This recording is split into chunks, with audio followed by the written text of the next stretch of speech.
Bonjour à tous, c'est Lothar Killer qui vous parle pour une nouvelle review vidéo, aujourd'hui consacrée à un ensemble de jeux Lego Ninjago sorti en 2015. Il s'agit de la référence 110735, le Ronin Rex, ou en français le jet hybride de Ronin. Il contient 547 pièces et coûte 49,99 euros. Donc comme vous pouvez voir, boîte assez grande qui met bien sûr en avant le jet hybride de Ronin que vous pouvez voir ici, ainsi que d'autres petites choses dont on parlera plus tard. 4 figurines en tout dans ce modèle-là, qu'on pourra voir aussi au-dessus à l'échelle 1-1. Et donc là, la boîte, quant à lui, vous montrera les différents petits mécanismes et autres scènes de jeu que vous pouvez réaliser avec ce modèle. Bien sûr, ça on en reparlera ensemble, vu qu'effectivement ce jet hybride, eh bien, il n'est pas hybride pour rien. On va le voir là encore un peu après dans la vidéo. Mais avant ça, les modes d'emploi, effectivement deux au total. Donc le premier que voici, donc qui couvre une partie de la construction du jet hybride jusqu'à la 30e étape. Ensuite, une pub générale un peu pour le thème, suivi donc d'une pub pour les bottes de jeu cette fois-ci, du thème, enfin de la vague plutôt, la gagne. Et ensuite pour le reste, donc on va aller jusqu'à à peu près 70 étapes pour notre véhicule, 75 exactement. Une pub pour le jeu vidéo Shadow of Ruin, ça tombe bien, effectivement on aura la figurine dans ce modèle-là. Ensuite, la liste des pièces, puis donc une pub pour les Airjitsu, car effectivement, pour cette seconde vague 2015, Lego a décidé de sortir d'un côté des boîtes de jeux, et de l'autre aussi les Airjitsu, un peu à la façon des toupies en 2011 et 2012. Et donc ce qui est intéressant, c'est qu'effectivement, ce modèle va être hybride dans le sens où il va combiner et boîtes de jeux et aussi Airjitsu. Ou plutôt, entre guillemets, oui, Airjitsu dans le sens objet à lancer, quoi, voilà. Donc ça, on en reparlera ensemble encore euh, le moment venu. Et pour l'instant, on va plutôt commencer par les figurines. Et donc, on va commencer par un ninja. Il s'agit donc du plus connu des ninjas, derrière Lloyd. C'est Kai, effectivement, que voici. Donc, je vais vous montrer bien comme il faut. Donc, forcément, 2015 vague 2 oblige, il a cette armure Deepstone. Même si vous me direz, on aurait pu penser, du fait de la présence d'un modèle Airjitsu, qu'on ait la version Airjitsu de Kai, mais ce n'est pas du tout le cas. Si vous voulez sa version Airjitsu, il faudra vous payer le modèle en conséquence, quoi. Voilà. Donc, non, là, effectivement, c'est sa version Deepstone. Par contre, comme vous pouvez voir, il ne vient pas avec ses épaulettes. Et c'est-à-dire, si vous voulez Kai avec ses épaulettes en version Deepstone, il faudra vous acheter soit le dragon de Moru, soit la ville de Styx. Par contre, il a sa cagoule, donc nouvelle cagoule, qui permet d'être en avant les deux couleurs, donc le noir et le rouge.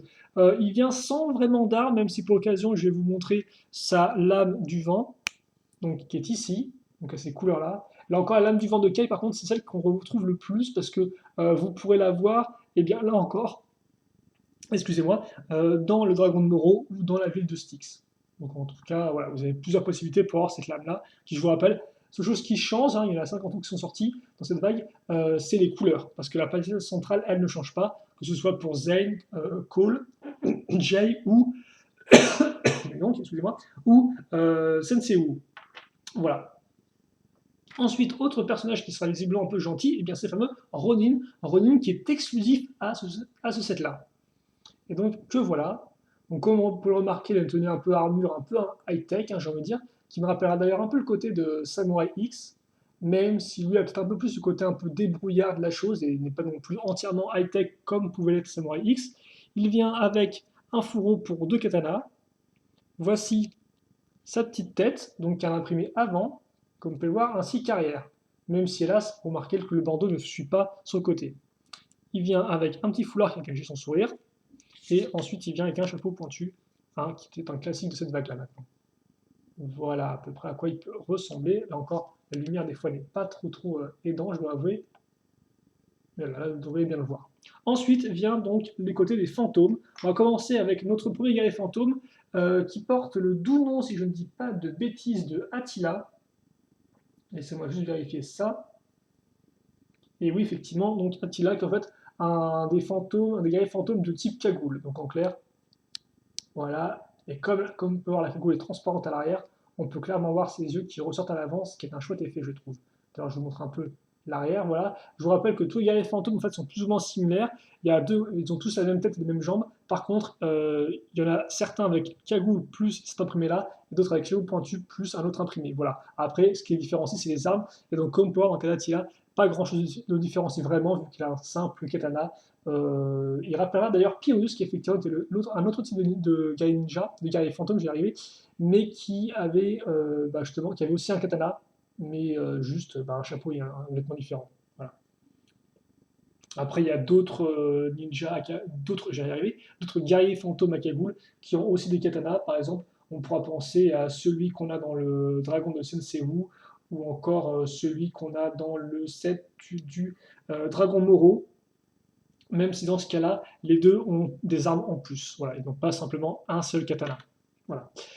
Ensuite, on aura un maître, donc un maître fantôme, car effectivement, après les guerriers, on a 4 maîtres bien distincts, et il s'agit ici donc de Gulka, si je ne dis pas de bêtises, voilà, Gultar plutôt, voilà, Gultar, que voici. Et donc, comme vous pouvez le voir, il a les nouvelles jambes fantômes, ou plutôt que fantômes, comme dit Lego. Les accroches sont en dessous. L'imprimé, bien sûr, est exclusif à Gultar. Et comme vous pouvez le voir, il y a son côté squelette un peu qui ressort, ce qui est d'ailleurs assez rigolo, je trouve, et plutôt bien fait.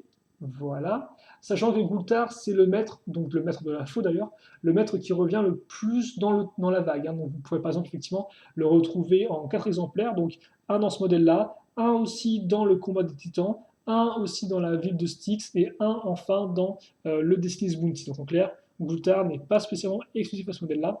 Pour ce qui est de l'arme, par contre, il y a une arme quasi similaire dans le combat des titans. Il y a juste au final le manche qui change. Là, c'est une lance, l'autre, c'est un bâton plus simple. La tête aussi est assez rigolote, comme vous pouvez le voir, une tête squelette, avec là encore l'arrière qui continue, au niveau de l'imprimé. Il vient avec le foulard et le chapeau, par contre. Contrairement aux autres qui venaient avec des cagoules. Mais ça lui va plutôt bien, comme vous pouvez le voir. Et donc Gultar, vraiment très jolie figurine, je trouve, bien complète, et là encore, la queue fantôme rend vraiment bien dessus. Enfin, pour terminer ces figurines-là, on va parler du fantôme hurleur. Et il y en a un seul dans ce modèle-là, c'est celui-ci, donc avec l'imprimé un peu du type en colère et pas de celui qui crie. Et pour ce qui est des armes ou accessoires, la cuisse de poulet est exclusive à ce fantôme hurleur-là. La lame, par contre, ne l'est pas, il y en a un autre qui l'a, même si elle est d'une autre couleur. Mais bon, c'est pas non plus super intéressant. Par contre, je veux le préciser, mais Ronin ne vient pas seulement avec 2 katanas, il vient aussi avec ses 2 pistolets, donc il tire vraiment. Hein. Là, c'est une gâchette, et vous appuyez là-dessus pour éjecter le tenon. Là, je l'ai fait un peu rapidement, contrairement pas que ça parte trop loin, mais voilà. Et donc ça, il l'a en double. Donc en fait, Ronin a un peu tout en double. Et j'espère que vous avez pu remarquer qu'effectivement, il a 2 manches de couleurs différentes, hein, étant donné que l'une, forcément, se rapporte à l'armure qu'il a sur le torse, comme vous pouvez le voir. Une espèce de partie ici qui continue. Ça rend vraiment très bien. Et Ronin est une belle figurine en soi. Voilà. Un peu triste par contre qu'il n'ait pas sa cape comme sur la petite image de pub du jeu vidéo. Donc, ce sont pour nos 4 figurines, dont aussi un screamer. Maintenant, on va passer aux constructions en elles-mêmes. Il y en a 2 en fait. Le jet hybride d'un côté et de l'autre, pour ce qui est des fantômes, vous aurez un dragon. Donc effectivement, un petit dragon qui rappellera un peu celui qu'on avait eu avec la Blaster Bike, donc le modèle entrée de gamme de cette seconde vague. Néanmoins, il est tout de même différent au niveau design, malgré une taille plus ou moins similaire, comme vous pouvez le voir. Donc, par contre, là, je pense qu'on peut changer et l'éclairage et la mise au point. Et donc, comme on peut remarquer, effectivement, la base se fait sur une 2x4 avec 4 points d'accroche, 2 pour les ailes, 1 pour la queue et 1 pour la tête. Les ailes, justement, parlons-en, vous avez une accroche avec ball joint connectors, qui fonctionne plutôt bien, et ensuite une pièce technique, puis cette pièce toute faite pour faire l'aile, ce qui d'ailleurs est assez bien réalisé, et cette pièce-là qu'on retrouve aussi, par exemple, sur la moto fantôme, ou encore, effectivement, l'autre dragon qu'on a avec le Destiny's Bounty, si je ne dis pas de bêtises. Voilà. Et donc au-dessus, comme on peut remarquer, en fait, ça cache toute la partie technique avec cette pièce-là. Pour le reste, la queue a plusieurs articulations, comme on peut le voir, avec là encore une pièce bien particulière qui est utilisée. Et enfin la tête, par contre, elle comporte son 2x4 a plusieurs détails, à savoir donc des yeux, des dents, la bouche en transparent, l'espèce de partie avant ici. Même si je dois avouer qu'effectivement, moi je ne suis pas non plus trop fan parce que je trouve qu'effectivement la tête est peut-être un peu trop compliquée pour son propre bien, un peu trop taillée, ce qui fait qu'on a vraiment un gros bloc qui est ici, tandis que le reste en fait est beaucoup plus fin, hein, sur les deux en termes de niveau de taille.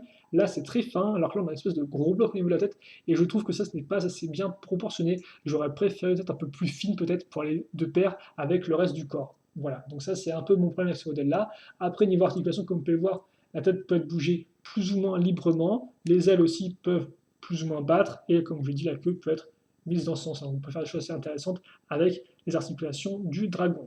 Je vais mettre rapidement à terre, on va rapidement faire une petite avant et je vous parle des dimensions de ce personnage-là, justement, enfin de ce dragon-là. Donc, effectivement, en termes de taille, il fait 17 cm de longueur, donc ce qui en soi n'est pas non plus rien, il fait quand même une certaine taille par rapport aux figurines. Je vais montrer par rapport à Attila, je trouve que c'est un fantôme. Voilà, comme ceci. Après, en termes donc, oui, effectivement, de largeur, il fait 5 cm en fait si vous mesurez de la tête d'ici à là, mais par contre il peut aller jusqu'à 20 cm si vous mesurez d'un bout de l'aile à l'autre. Donc entre 5 pour ce qui est du corps et 20 pour ce qui est d'une aile à l'autre.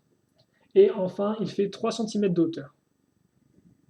Voilà. Par contre, effectivement, vous notez que les ailes, vous ne pouvez pas les mettre au-dessus. Hein. Contrairement d'autres dragons qui portent les ailes qui sont un peu comme ceci, qui pointent vers le haut, là ce n'est pas le cas vu qu'effectivement elles sont bloquées par la pièce. Donc voilà, effectivement, et puis bien sûr, vous pouvez mettre un personnage dessus sur la selle hein, qui est ici. Forcément, Attila avec son katana va me gêner. Voilà. Et donc voilà un peu à quoi ça ressemble. Donc bon, sympathique d'avoir un dragon comme ça en plus à une échelle un peu plus réduite. Néanmoins, c'est vrai que le côté un peu disproportion ne me plaît pas trop. Mais ça, je pense qu'on aura le temps d'en reparler dans la vidéo. Voilà, dans le bilan plutôt. Donc ça, je le mets de côté pour l'instant. Et maintenant, on va passer effectivement au gros du gros, au fameux jet hybride en lui-même, qui est ici. Voilà, comme ceci. Et donc, on va faire quand même un peu de place pour le véhicule. Donc comme on peut voir, c'est un véhicule en fait, qu'on peut diviser en plusieurs parties là encore, et je pense que c'est assez visible du fait de la construction même du modèle, car comme vous pouvez le voir, on va distinguer une forme très particulière, à savoir que là, on a la partie, entre guillemets, on a une barre ici, une barre là, une ici, et une là. Donc là, on a vraiment un carré avec, qui est refermé par une barre au-dessus. Et de ça, en fait, on peut décomposer le modèle en plusieurs parties. Là, c'est la partie du cargo, de la cale, si vous préférez. Là, tout au-dessus, c'est ce que j'appelle la partie sous ou mécanisme. Et à l'avant, vous avez la partie cockpit. Voilà, donc en clair, trois parties principales. On peut aussi côté de quatrième, à savoir celle-ci, qui est en fait la poignée qui servira pour la jouabilité du modèle. D'ailleurs, ça c'est très intéressant et on en reparlera. Donc nous, on va commencer, je pense, déjà par la partie avant, la partie cockpit qui est ici. Et donc déjà, comme on peut voir, ce qui est intéressant, c'est que les parties latérales, comme ça, sont rattachées sur les côtés, en fait, grâce aux barres, aux poutres techniques qu'on a ici. Donc déjà, si on le case comme ceci, voilà. Donc de côté, alors vous remarquerez les petits phares, les lames, qui est encore les lames très utiles parce qu'effectivement, elles vont vraiment amener du dynamisme à l'ensemble du véhicule. On le retrouvera bien sûr à l'avant, mais aussi à l'arrière. Et puis après, pour ce qui est effectivement du cockpit, comme vous pouvez le voir, on a des accroches ici, là et là pour mettre les katanas de Ronin ou encore ses armes, effectivement, pour faire tenir les deux, ou plutôt les cases vu qu'il a tout en double. Une tasse, deux casiers ici, voilà. Par contre, qui eux ne peuvent pas contenir les armes qui sont un peu trop grosses, ce qui est un peu dommage, je trouve. Voilà, ainsi qu'une pièce imprimée à ce niveau-là.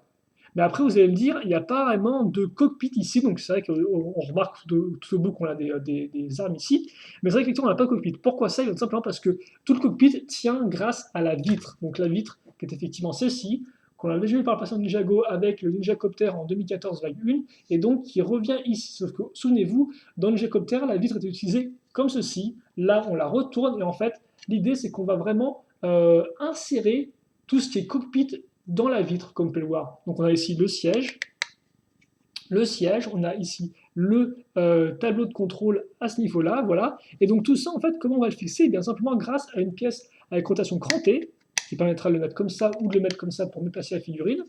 Et ensuite, tout ça, eh bien, on va bien le renforcer grâce à différentes pièces en dessous. Donc comme ça, on va vraiment tout renforcer, ce qui fait que maintenant, eh j'ai tout qui tient bien.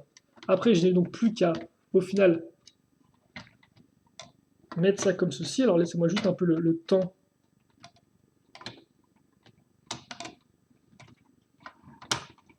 Voilà. Comme ça. Et donc là, effectivement, j'ai mon cockpit qui tient. Et donc l'idée, c'est que maintenant, si vous voulez mettre Ronin dans le véhicule, rien de plus simple. J'ouvre ça, je vais pivoter ça, et après, je peux mettre Ronin tranquillement dans son siège, et après refermer, comme ceci. Comme ceci, et ensuite ça ici pour bien bloquer ma vitre. Et donc là, avec ça, eh bien, tout tient en place. Et donc là, je vous avez toute la partie avant qui est réalisée, toute la partie un peu cockpit. Voilà. Ensuite, on va s'intéresser à la partie cargo assez rapidement, qui est au final assez simple. Juste deux choses à noter, bon, comme on peut le voir avec la grille ou la caisse, mais surtout le katana qu'on a ici, et qui porte le nom, si je ne dis pas de bêtises, de épée du sanctuaire, d'après la description du shop Atom. Donc je pense que c'est ça, voilà. donc qui est d'ailleurs très intéressante, enfin, très intéressante, qui a une bonne forme, je trouve que c'est un caténaire un peu plus futuriste, qui rend assez bien, voilà, je trouve. Et donc ça, on va le mettre là, comme ceci. Et puis pour le reste, vous avez aussi un petit socle qui vous permettra donc d'accrocher votre lame du vent. Donc, par contre là qui est un peu quasi bizarrement, ce qui fait qu'elle va un peu toucher la caisse. Donc vous pouvez un peu l'ajuster différemment si vous souhaitez. Mais voilà, comme ceci.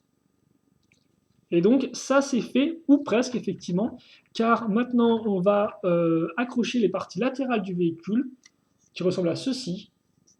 Donc je vous montre rapidement. Et comme vous pouvez le voir, on a une accroche, ce qui est en particulier, une accroche avec ball joint et connecteur. Donc avec le ball joint là et le connecteur ici. Comme ceci. Donc c'est un peu particulier. Je trouve en fait que l'intérêt de cette accroche-là, c'est de pouvoir un peu modifier les pièces qu'on veut. Parce qu'effectivement, de base, on est censé mettre ça un peu tout droit, plus dans la longueur.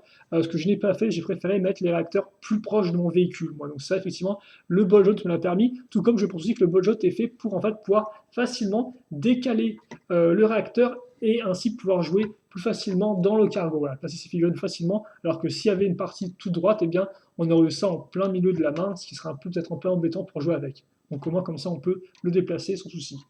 Donc voilà, donc comme vous pouvez le voir, hein, avec des pièces circulaires et autres. Et là encore, une lame utilisée pour donner du dynamisme à l'ensemble et aussi surtout à donner un peu de largeur. Et comme vous pouvez le voir, avec les réacteurs, on gagne tout de suite en largeur à ce niveau-là. Voilà. Enfin, il ne reste plus qu'une partie à aborder ensemble, c'est la partie effectivement du Erjitsu et mécanisme. Alors déjà, effectivement, partie qu'on peut diviser en deux, comme j'ai dit, le Erjitsu et le mécanisme en lui-même. Donc déjà, le Erjitsu, en fait, il tient uniquement, grosso modo, dans cette partie-là. À savoir, en fait, et ça c'est intéressant de savoir, c'est qu'en fait, on peut enlever ça, et donc là, on a le lanceur Erjitsu fini. Alors vous allez me dire, oui, c'est bien, tu me parles du Erjitsu depuis tout à l'heure, mais qu'est-ce que c'est? Eh bien, c'est tout bête. Là, vous avez ce que j'appelle la pièce lanceur, donc, cette espèce de brique noire qui est un peu particulière. Et qu'est-ce que je vais lancer? Eh bien, c'est simple. Je vais lancer ceci. Donc, d'un côté, j'ai en fait une sorte un peu de pièce transparente de capsule. Dedans, je mets mon caille. Comme vous pouvez voir, il y a pile poil l'accroche ici. Je mets la capsule à ce niveau-là. Ensuite, ça, je vais le mettre ici. Et puis, refermer comme ça. Donc, comme par maintenant, ça ne bouge plus du tout. Une fois que ça c'est fait, j'enfonce ça ici. Puis, je prends ce que j'appelle une sorte de crémaillère, donc je prends une grande tige. Donc, hop là, ça va mettre là. Et je fais passer ça à ce niveau-là. Une fois que c'est enfoncé, je ne peux plus retirer cette partie-là, comme par c'est coincé. Mais par contre, après, ce que je peux faire, effectivement, eh bien, c'est tirer. Et donc, dans ce cas-là, je vais vous montrer ça assez rapidement. Je vous promets rien de vraiment incroyable.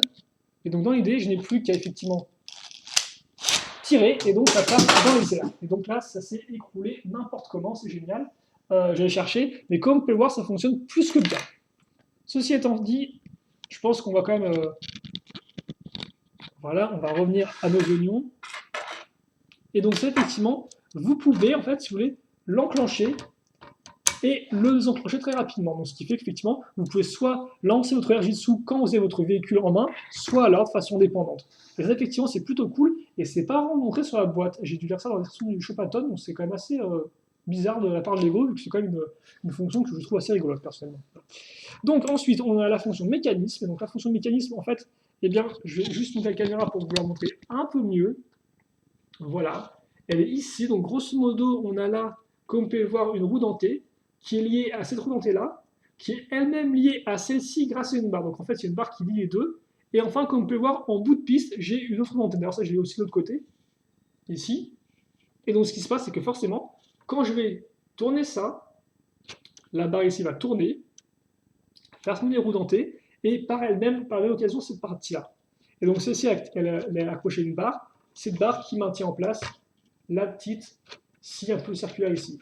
Et donc, grâce à ça, effectivement, j'ai un mécanisme qui est fonctionnel. Mais comme vous pouvez le voir, c'est pas vraiment tout, parce que j'ai aussi une roue dentée qui est ici, et surtout, je vais en ajouter une autre à ce niveau-là. Et donc ça, elles servent à quoi ces deux-là? Et bien simplement, elles vont servir à faire passer ma tige de mon lanceur. Donc, je vais l'insérer ici, hop là, et comme vous pouvez voir, en fait, soit elle va partir de ce côté-là, et donc là, elle va, en fait, ma tige en fait, va activer aussi, si vous voulez, alors par contre, oui, comme ceci. Ma tige va aussi activer en fait mes roues dentées. Voilà, donc on peut voir là, ça tourne, hein, ça pivote. Ou alors, ce qui peut aussi se passer, c'est que là, la pièce, je peux faire comme ceci, et ma tige, alors, voilà, comme ceci. Et dans ce cas-là, effectivement, ma tige va continuer sur l'autre côté. Voilà, forcément, ça se barre parce que c'est pas fini d'être construit, mais comme vous pouvez le voir, en fait, j'ai le choix. Soit je fais en sorte que ma tige eh bien, enclenche le mécanisme des hélices, soit alors je vais passer de l'autre côté. C'est aussi possible grâce à la roue dentée qui, en fait, ici, essaie en fait un peu à orienter la tige d'un côté ou de l'autre. Voilà, donc j'espère que vous avez un peu compris cette partie-là. Ensuite, une fois que ça c'est fait, eh bien, et vous avez compris aussi, je vais pouvoir donc, mettre des pattes sur les côtés. Bon, ça j'ai un peu démonté, c'est pas non plus. Il n'y a rien de très important là-dedans. C'est d'autres pièces qui vont rajouter un peu à la construction. Vous remarquerez d'ailleurs aussi les hélices, là, enfin les hélices, les ailerons plutôt, qui encore renforcent le côté aérodynamique. Je vais passer cette pièce-là avec le trou sur ma barre. Voilà. Et ensuite, sur la barre qui dépasse, je vais mettre ceci. Ce qui fait que maintenant, effectivement, je peux activer le mécanisme comme ça. Voilà. Puis après, comme on peut voir, là, j'ai une barre qui a été amenée. Je mets mon tube ici. Et enfin, dernière chose qui me reste à faire, on aura fait la construction, c'est que là, j'ai une barre. Je vais mettre cette pièce-là donc sur le côté. Quitte à faire, je vais faire en sorte qu'elle soit bien alignée par rapport à la partie lisse que j'ai ici.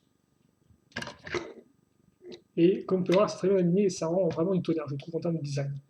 Et donc, une fois que c'est fait, eh bien, j'ai terminé mon Ronin Rex. Donc, laissez-moi juste le temps d'aller récupérer le Airjitsu pour remettre tout ça en place, histoire d'avoir un modèle terminé et fini. Voilà. Donc, dans l'idée, je mets ça ici maintenant. Je fais passer ma barre. Voilà, comme ceci. Et donc, là, on a terminé. Donc, je vais vous faire un petit turnaround du modèle. Hop, laissez-moi juste un peu me rééquilibrer parce que cette review elle était peut-être un peu. Des fois un peu désorganisé, mais je m'excuse. Le modèle est peut-être un peu gros. Voilà, comme ceci. Et donc, une fois que ça c'est fait, eh bien, je vais faire un petit turnaround tout simplement du modèle. Et donc, en termes de proportion déjà, donc le Ronin Rex, plutôt le jet hybride, il fait 32 cm de longueur, ce qui n'est pas rien. Il fait 20 de largeur. Et en termes de hauteur, on peut aller de 14,5, donc en fait, c'est en mesurant du sol à ça, à 18,5 si on compte le haut du Airjitsu. Voilà. Donc, comme on peut voir, c'est quand même un modèle qui est assez massif, je trouve. Qui a aussi une forme très particulière. Et voilà. Et donc, si on fait un récap des mécanismes, hein, cockpit qui s'ouvre, avec ça que je peux d'ailleurs, je vais faire maintenant en fait. Je vais mettre le personnage dedans. Alors, par contre, il faut noter que vous ne pouvez pas mettre avec ces sables, avec ces cadenas le personnage, hein, parce que forcément, le siège ne peut pas vraiment le maintenir en place. Ce qui est d'ailleurs un peu dommage, ça, je trouve.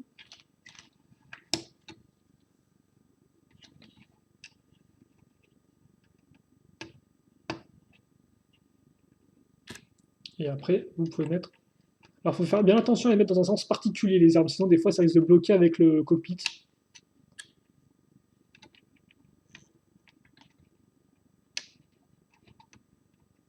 Voilà. Donc, effectivement, une fois que c'est fait. Donc, d'ailleurs, oui, peut-être que je vais mettre ce personnage à côté pour vous montrer un peu une terme de comparaison de taille. Hop là.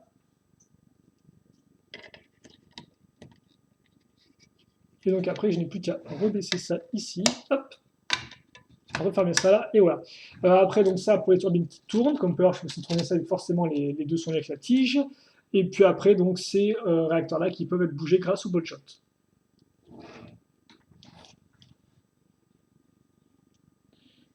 Hop là. Et donc d'ailleurs aussi pour ceux qui se demanderaient, là, cette couleur-là en doré, elle est déjà disponible dans le Airjitsu de Cole. Donc là, c'est pas une nouvelle couleur rien que pour le modèle, elle est déjà dispo ailleurs. Maintenant, je n'ai plus qu'à ajouter mon dragon, puis Gultar, que je vais mettre ici, je pense, si sa lance me le permet. Voilà. Et donc, si on va faire une conclusion sur ce modèle-là, bah moi, c'est vrai que oui, je peux vous conseiller en fait parce que je le trouve vraiment très réussi. Mais alors, attention, qu'est-ce que je trouve aussi dans le modèle? Et bien, effectivement, et surtout, le jet hybride qui forcément est la partie principale du modèle. Mais c'est peut-être aussi ça le problème, c'est qu'effectivement, en termes de comparaison, pour le même prix, donc pour 50 euros, vous avez soit ce modèle-là, soit le dragon de Maître Roux. Et si on se souvient bien, le dragon de Maître Roux, c'est un modèle qui est très complet parce qu'il y a vraiment trois éléments dedans, un dragon, un pouce-pouce, une structure, il y a 5 figurines aussi, donc c'est vraiment un modèle qui est complet au niveau de son contenu, même si personnellement j'ai été un peu déçu par le dragon. Voilà. Et à côté de ça, effectivement, eh bien, on a ce véhicule-là qui, pour le même prix, eh bien, justement, vous avez quand même moins de contenu, déjà on n'a que 4 figurines, ensuite, eh bien, on n'a que deux éléments, à savoir eh bien, le véhicule ici, du côté des gentils, et un dragon pour les méchants, plus de structure du tout. Et en plus de ça, effectivement, si là par contre j'avance mon avis à moi, c'est vrai effectivement le dragon, j'ai été un peu déçu par son design. Autant la partie inférieure j'aime bien, autant ce qui est la tête, je trouve qu'elle ne colle pas trop avec le reste. Après pour ce qui est des personnages aussi, Gultar est cool, mais pas spécialement non plus super rare. Normalement c'est quand même intéressant de l'avoir, parce que ce sera quand même une très belle figurine. Attila est quand même ultra classique, vu qu'il n'a pas vraiment d'armes ultra spécifiques non plus, donc ça c'est un peu dommage. Et le screamer est ok. Par contre, après, forcément, j'ai rien à dire, Ronin est exclusif. Ça, c'est quand même un gros plus du set.